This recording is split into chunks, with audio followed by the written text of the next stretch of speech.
to support the platform just in case anything like this happens again, you can do it by way of PayPal, Patreon, Cash App, and also by the Anchor.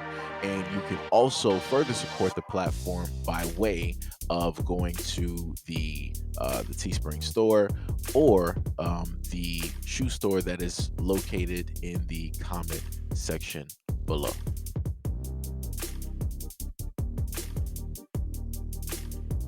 Health officials say the polio virus is likely spreading in the 5 boroughs after traces were found in city wastewater. The risk to New Yorkers is real, but the defense is so simple. Get vaccinated against polio, said New York City Health Commissioner Dr. Ashwin Vasan said in a press release Friday. The virus has also been detected in Orange and Rockland counties north of New York City in recent weeks. A Rockland man, who was unvaccinated, experienced paralysis after catching the first known case of the disease in the United States since 2013. For every one case of paralytic polio identified, hundreds more may be undetected, State Health Commissioner Dr. Mary Bassett said in the press release. The disease was largely eliminated worldwide after an oral vaccine became widely available in the 1960s, but the super contagious virus has survived in certain pockets of the world. A total of 86.2% of children ages 6 months to 5 years have gotten vaccinated for the disease, according to City Health stats that show Williamsburg, Battery Park City, and parts of Bed-Stuy as the only areas of the city with rates below 60%.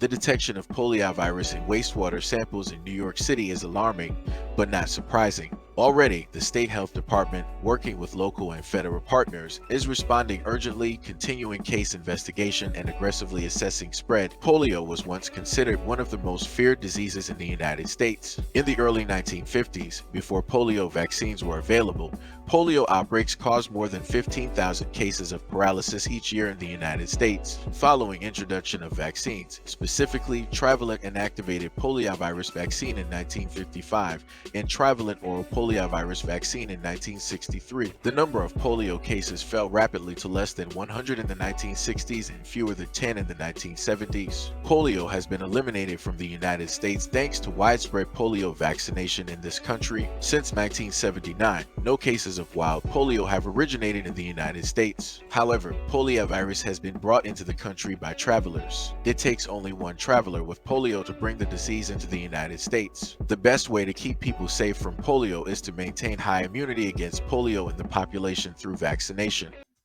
Now, as you were just able to hear, technically, we did eradicate polio, and it's in a sense been gone for the longest time possible. The only people that I can really think of that have witnessed and seen and been through that era were the elders of our communities. They were able to see this, witness this, live through this, and so on and so on and so on. And to now see this, a resurgence, take place in 2023 is quite baffling. But the reasons why you have things like this takes place is, a few different reasons, right?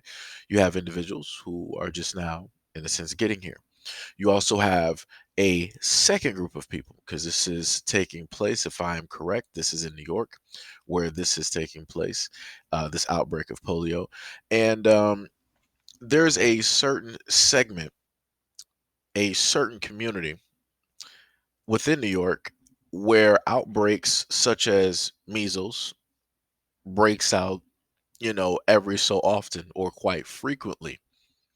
And the main thing that has been stated is like, yo, you guys should pretty much go out there and get vaccinated for this, and, all this other type of stuff to stop the spread, or just basically stay at home and keep your kids at home and yada, yada, yada. And for whatever reason, this group does not specifically want to do that. That's what happens when you have a lot of backing, a lot of power. You can just, in a sense, do whatever it is that you want to do, and potentially put the risks. You could potentially risk, other people's, safety, their health, and so on and so on and so on. Because hey, it is what it is. I promise you that if this was primarily focused directly on the Black community, the outrage will be vastly different. People would tend to actually speak up and speak out a lot more, trying to get the Black community to, in a sense, take vaccine or whatever it is in order to get rid of this, so other people don't have to, worry about catching it and whatnot, whatever, because it is quite debilitating, depending on the severity of it. And even after the effects, if you did catch it, let's say, I guess, some of the mild versions of it, they stated that later on in life that you can, suffer some muscle weakness or spasms and different things of that nature, by way of polio. So, it's pretty interesting that this is going on, and it's, it's something that it's in a sense being allowed to happen. Like I said, if people don't want to, take certain things, fine, so be it. But something that, in a sense, we have eradicated. Come on now, come on now. Like, what are y'all doing? What are you doing? Like, we ain't seen this like what since like the 50s.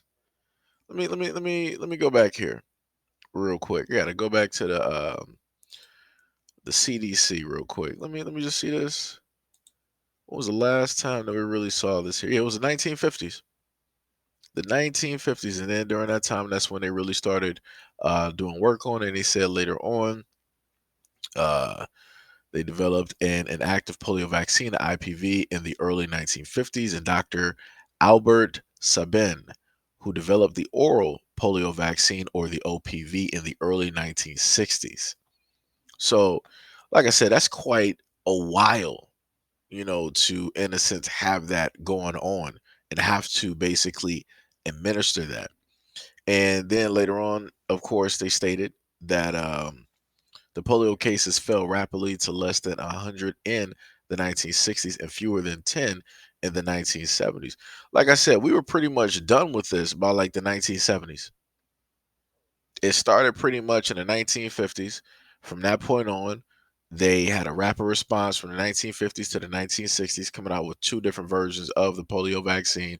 And then by the 1970s, it was pretty much said and done. Pretty much said and done. And you can pretty much look at the 80s, 90s, and the 2000s. Who was really going through polio or anything like that? You didn't really have people dealing with that. Who did you see really sitting in an iron lung? I can't list you anybody. The only way that I've even seen an iron lung was due to the fact of documentaries and and different stuff like that.